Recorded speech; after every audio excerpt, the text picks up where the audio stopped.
in the backyard of Harvey and Dolores Beck's house in Medicine Hat. And Harvey is with me here. He was born and raised in Schuler, and that's where he farmed. He's played banjo since he's a boy, and with horses, he had a special way. Well, he had this horse, Topsy. Horse he grew up with. Now, Topsy was, you could do about anything with Topsy, right? Oh, yes. You could stand on her back and ride around. And also we'd go riding with my friends, and I could jump the gates, and they had to get off and open the gates to get through. Yeah, Topsy was quite a horse. And then there was Mollie and Mike, the team that did all the work, or I don't know how much work they did on your farm, but tell us about this team. Yeah, Mollie and Mike were Dad's two favorite horses. He used them mostly on the Democrat to go to town, get groceries and the mail, and Sundays to church. And then there was a spell in spring seeding when the other big horses were all busy, and Dad wanted me to harrow behind the seeder. So he said you could take Mike and Mollie and hook them to a set of harrows and harrow at the land he had seeded already. So that's what I did. And went up and down the fields, walking behind.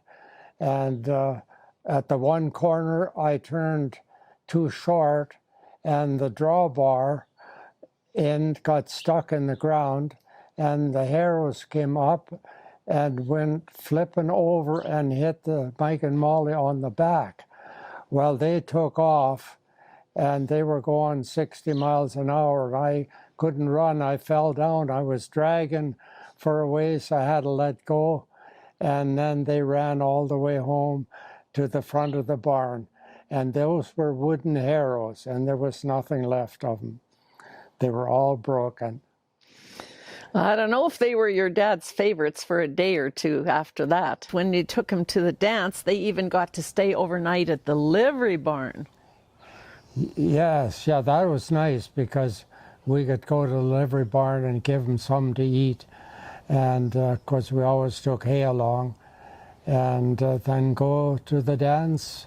Some places we played at dances. And then come back, and the horses were nice and warm in the barn, ready to go home. And it was kind of like being able to stay overnight in a hotel, right?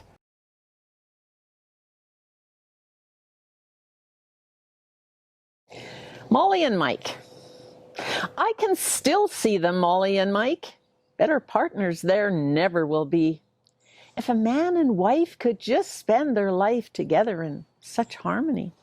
Even their steps were in perfect time, moved proudly as together they'd run. Even though no wedding vow, you'd see that somehow the two of them worked as if one. Mollie and Mike were somewhat like twins, same size, black tail and black mane. Dad, of course, more than any other horse, said this team was so easy to tame. No secret that they were a favorite of Dad's.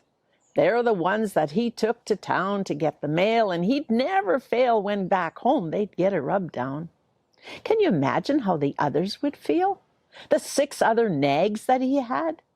They lugged the plow, did the work, but somehow these two got to show off a tad. Sundays they pulled the Democrat to church. In winter, in a closed-in sleigh. My, did they prance taking Dad to the dance. In the livery barn they got to stay. We played for a dance in town one night. Came a snowstorm, worst we had known. Getting home, no use. But we let the reins loose, and that team got us safely back home. For light work, we did need their help in the field. Workhorses were pulling the disc. I'm walking behind the harrows to find I'm too young to notice the risk of turning the corner a little too short. The 2x6 stuck in the ground. The harrows upset, the dirt I met. At the barn Mike and Mollie were found. They were swing horses at harvest time. It was their job on the header. At the corners with their mate, made sure it kept straight, and no team could do it any better. I'll always remember Mollie and Mike, as close as two lovers could be, side by side as a team. Almost clones, it would seem. They were one, a he and a she.